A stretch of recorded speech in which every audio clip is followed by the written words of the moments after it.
नमस्कार, मैं मुस्कान सिंह स्वागत करती हूँ आप सभी का आज के स्पेशल प्रोग्राम में। इस वक्त हमारे साथ मौजूद है यूक्रेन से लौटी भवानी बघेल। भवानी जी, आप हमें बताइए कि आप जब यूक्रेन में फंसी हुई थी तो उस वक्त आपको कैसा महसूस हो रहा था? शुरू शुरू में तो ऐसा कुछ लग नहीं रहा था कि इतना कुछ होगा। लेकिन 24 तारीख को बॉम्ब ब्लास्ट की आवाज आ रही थी, तो हम लोग थोड़ा डर गए थे। और उसके बाद सब कुछ नॉर्मल था हमारे शहर में, दनिप्रो में।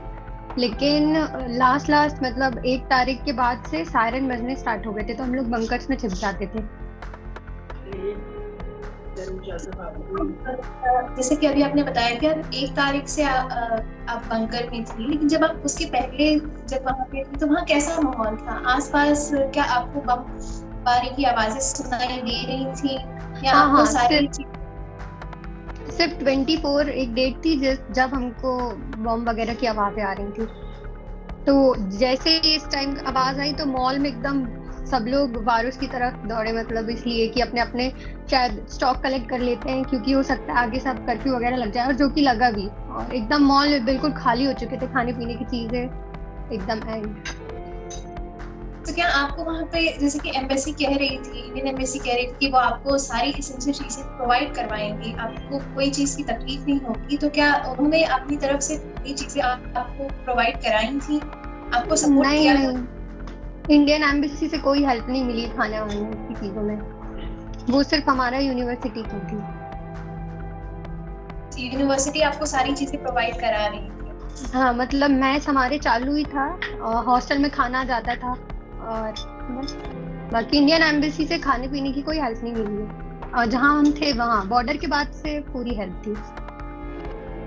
तो जब आप बॉर्डर तक जब आपको जाना था, जब आपने वहाँ कैसी समस्याओं का सामना करना पड़ा आपको? हाँ, हम लोग तो काफी बाद में निकले, तो वहाँ क्राउड बहुत कम हो चुका था रोमानिया बॉर्डर बॉर्डर में।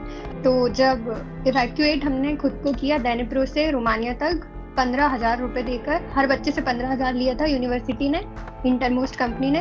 और बस से हम लोग बॉर्डर तक 15,000 रुपए देकर गए बॉर्डर तक, और फिर बॉर्डर से हमको इंडियन एम्बेसी मिली, और फिर वहां से उनने शेल्टर प्रोवाइड किए, खाने पाने की चीजें सब फिर इंडियन एम्बेसी ने देखा था। और फिर फ्लाइट्स भी हम लोग यहाँ तक सब फ्री में आए। तो अभी आप जब भारत आ चुके हैं तो आपको कैसा महसूस हो रहा है? अब तो बहुत अच्छा लग रहा है कि अब घर आके एकदम सेफ है। और फैमिली, सबसे बात ये कि फैमिली को बहुत टेंशन थी, तो फैमिली की टेंशन कम हो गई है, तो अच्छा लग रहा है। चलिए, ये तो काफी अच्छी बात है। ये बताइए कि जब आप वहां पे जब फंसी हुई थी तो क्या आपकी, जैसे हर फैमिली को होता है कि उनका बच्चा वहां फंसा हुआ है, उनको हाँ अपने हाँ। बच्चे की चिंता होती है, तो क्या आपकी बातचीत वहां लगातार अपने माँ बाप से हो रही थी? हाँ, हर दिन होती थी, और हर दिन ही होती थी। बाकी टेंशन में तो रहेंगे घर वाले, रोने लग गए थे। ठीक है। ये तो काफी अच्छी बात है। आपको क्या लगता है कि अभी अभी वहां आपके कितने साथियों के फंसे होने की आशंका है? आपको क्या लगता है कि आपके सारे साथी यहाँ पर आ चुके हैं या अभी भी कोई नहीं, वहां फंसा हुआ है? सारे तो नहीं आए हैं। बाकी मैं इतना श्योर हूँ कि हम डेनिप्रो यूनिवर्सिटी में थे, डेनिप्रो सिटी में।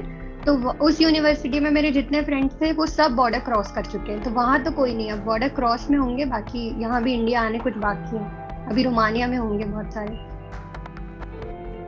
ये तो काफी अच्छी बात है कि आप लोगों को कोई तकलीफ नहीं हुई।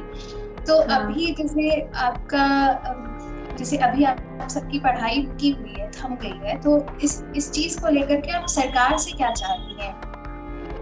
अभी अब कि जैसे कि हम तो चाहेंगे कि कॉलेज मिल जाए यहाँ, लेकिन आई नो बहुत मुश्किल है, क्योंकि सीट ही इतनी नहीं है।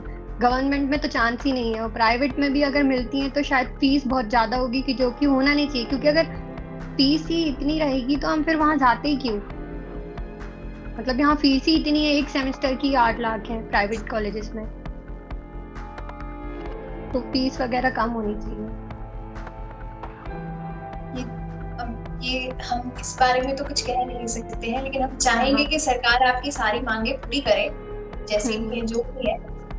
तो ये बताइए कि जब आप वहाँ इंडियन एम्बेसी जिसे कह रही थी, हमें कई वीडियोस देखने को मिले कि उसमें स्टूडेंट्स कह रहे थे कि उन्हें एम्बेसी की तरफ से कोई चीजें प्रोवाइड नहीं कराई गई, उन्हें बहुत तकलीफ हुई इस चीजों को लेकर के, तो आपका इस बारे में क्या कहना है? क्या एम्बेसी हाँ जब आप वहां से जब इवैक्यूएट हो रही थी, तो क्या उस टाइम आपको कोई तकलीफ हुई थी?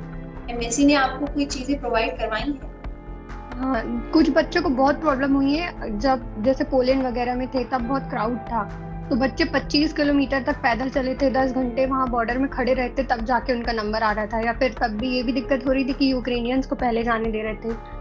मतलब वो तो थैंक्स गॉड कि हमें बहुत कमी, मतलब इतनी प्रॉब्लम नहीं हुई, लेकिन बहुत बच्चों को बहुत हुई थी। तो फिर हमारा ऐसा था कि इंडियन एम्बेसी को हमें इवैक्यूएट, मतलब मेन इवैक्यूएशन तो हमने खुद का किया। बॉर्डर तक लाना मतलब सबसे वही तो मुश्किल था, बीच में जो सफर था 24 घंटे से ऊपर लग गया था हमको आने में।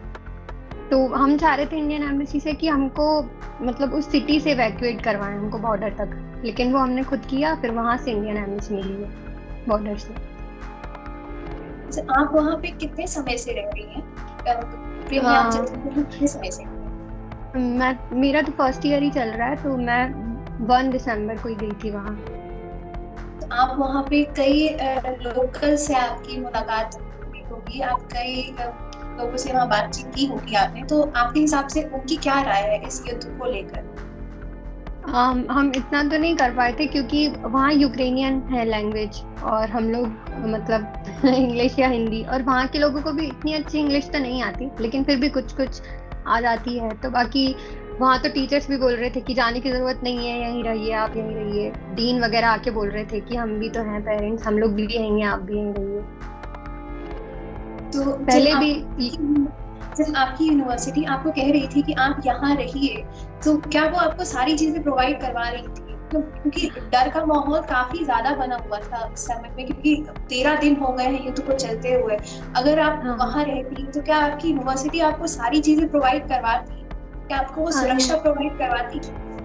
हाँ, नहीं, ये उन्होंने जब 24 को बॉम्ब ब्लास्ट की, मतलब बॉम्ब ब्लास्ट वगैरह की आवाज आई, ये उससे पहले कहा था कि जब बहुत पहले से समझ में आ रहा था कि वॉर होने वाली है, तो तब वो कह रहे थे कि नहीं आप कहीं नहीं जाइए, सिर्फ 2 हफ्ते की हम ऑनलाइन देंगे, फिर जो नहीं आएगा तो उसको नहीं मिलेगी, ऑफलाइन कर देंगे। तो इसलिए हम आ भी नहीं रहे थे। लेकिन फिर जब 24 को बॉम्ब ब्लास्ट की आवाज आई, उसके बाद से डीन का कोई मैसेज नहीं था।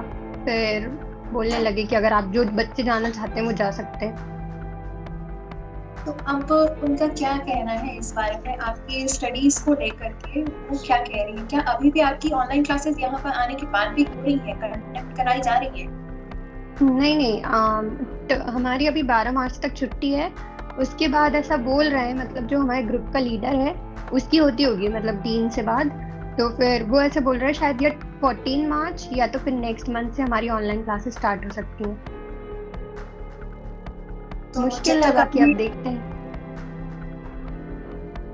जी, हमसे बातचीत करने के लिए आपका बहुत बहुत धन्यवाद। वेलकम।